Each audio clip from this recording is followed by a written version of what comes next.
நினைவாற்றல் சிக்கல்கள் என்பது பக்கவாதம் ஏற்பட்ட பிறகு மக்கள் அனுபவிக்கும் மிகவும் பொதுவான மற்றும் நீடித்த சிக்கல்களில் ஒன்றாகும். பக்கவாதம் ஏற்பட்ட பெரும்பாலான மக்களுக்கு அவர்களின் பக்கவாதம் எங்கு ஏற்பட்டதன் அடிப்படையில் வாய்வழி பொருட்கள் அல்லது காட்சி பொருட்களுக்கு நினைவாற்றல் சிக்கல்கள் இருக்கும். நினைவாற்றல் சிக்கல்களை மோசமாக்கக்கூடிய பல காரணிகள் உள்ளன. உதாரணமாக, உங்கள் கவனம் சிக்கல்களை சந்தித்தால் அது உங்கள் நினைவாற்றலை பாதிக்கும். எனவே நீங்கள் மிகவும் பிஸியான ஷாப்பிங் மாலில் இருந்தால் அது கவனத்தை குறைக்கும். இது உங்கள் நினைவாற்றலை பாதிக்கும்.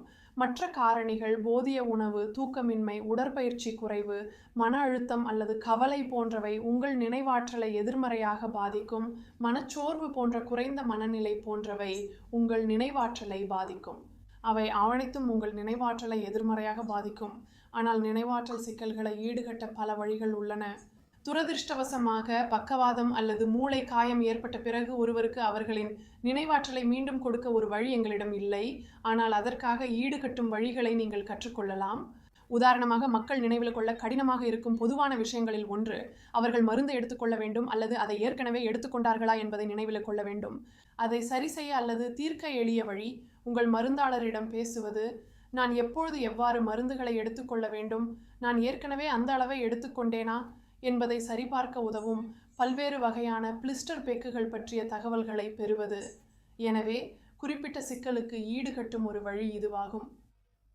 நினைவாற்றலை உதவுவதற்கான ஒரு பொதுவான வழியில் நமக்கு கிடைத்துள்ள மிகுந்த ஆதாரம் ஒரு டைரியின் பயன்பாடாகும். எனவே சிலர் மின்னணு டைரியை பயன்படுத்துவார்கள். நான் என்னைத்தானே நினைவில் கொள்ள உதவுவதற்காக பெரிய பெரிய காகித டைரிகளை பயன்படுத்துகிறேன். சந்திப்புகளை நினைவில் கொள்ள, மக்களின் பெயர்களை நினைவில் கொள்ள, தொலைபேசி எண்களை நினைவில் கொள்ள. முக்கியமான விஷயம் என்னென்னா, நீங்கள் ஒரு டைரியை பயன்படுத்தும் பொழுது அது உங்களுக்கு சிறந்ததாக இருக்கும் ஒன்றை நீங்கள் கண்டுபிடிக்கணும். பக்கவாதம் ஏற்பட்ட பிறகு நினைவாற்றல் சிக்கல்களை சந்திக்கும் மக்கள் பொதுவாக ஒருவர் பயன்படுத்தும் முறையிலிருந்து மாறுபட்டு ஒரு டைரியை பயன்படுத்துவார்கள்.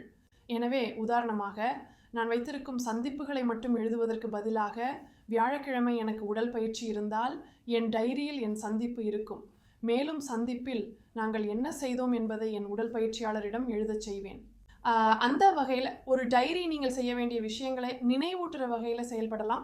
ஆனால் அது ஏற்கனவே நடந்த விஷயங்களை நினைவூட்டவும் முடியும். எனவே யாராவது உங்களை சந்திக்க வந்தால் அவர்கள் அதை டைரியில் எழுதலாம் மற்றும் நீங்கள் என்ன செய்தீர்கள் மற்றும் என்ன பேசினீர்கள் என்பதை நினைவூட்டலாம். அந்த வகையில் உங்களுடைய நினைவாற்றலை மேம்படுத்த ஒரு டைரியை மாறுபட்டு பயன்படுத்தலாம்.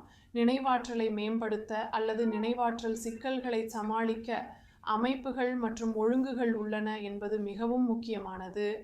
நான் அடிக்கடி எல்லாவற்றையும் அதனிடத்தில் நினைவில் கொள்கிறேன் மற்றும் ஒவ்வொன்றிற்கும் ஒரு இடம்.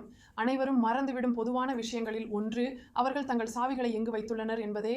ஆனால் நீங்கள் கதவின் பக்கத்தில் ஒரு கயிறு வைத்தால் நீங்கள் எப்போதும் உங்கள் சாவிகளை அதில் வைப்பீர்கள் மற்றும் நீங்கள் அவற்றை ஒரு குறிப்பிட்ட இடத்தில் வைப்பதற்கான பழக்கத்தை உருவாக்கினால் அவற்றை இழக்க வாய்ப்பு குறைவாக இருக்கும். நீங்கள் மற்ற வகையான அமைப்புகள் மற்றும் அமைப்புகளையும் பயன்படுத்தலாம். உதாரணமாக, காலை ஒரு தினசரி வழக்கத்தை வைத்திருக்கிறது.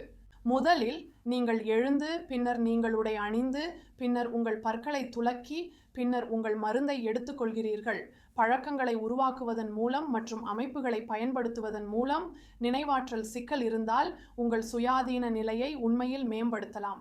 மற்ற முக்கிய விஷயம், உதவியை கேட்கவும், உங்களுக்கு நினைவாற்றல் சிக்கல் இருப்பதை மக்களுக்கு தெரிவிக்கவும். உங்கள் டைரியில் விஷயங்களை எழுத மக்களை பெறுங்கள்.